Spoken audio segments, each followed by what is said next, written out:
Sådan her ser det ud i den nyeste kampsport, det nyeste kampsportshit herhjemme. Navnet, som er lidt svært at udtale, det hedder Krav Maga.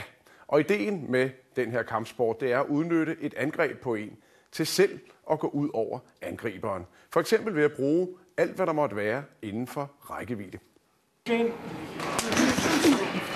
Krav Maga er baseret på naturlige kropsbevægelser og logiske forsvarshandlinger.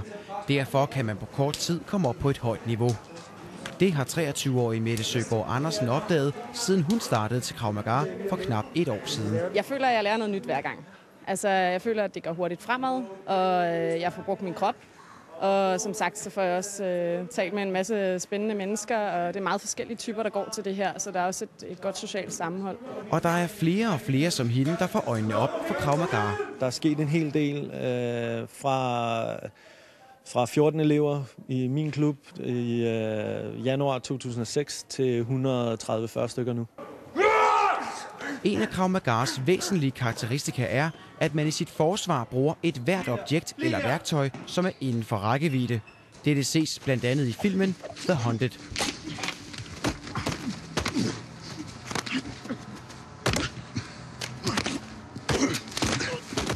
For Mette Søgaard Andersen giver hendes evner i Krav Maga en tryghed i det daglige. Kampsport gør noget for en. Det giver helt klart noget selvtillid.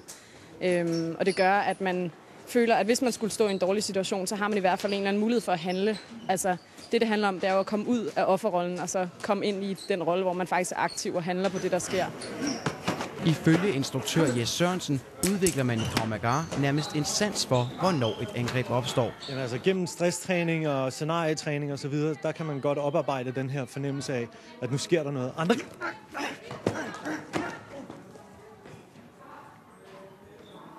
Og kampsportsfolkene her i indslaget, de slap altså uden varige men og skader, selvom vi fik en lidt brat afslutning her på indslaget.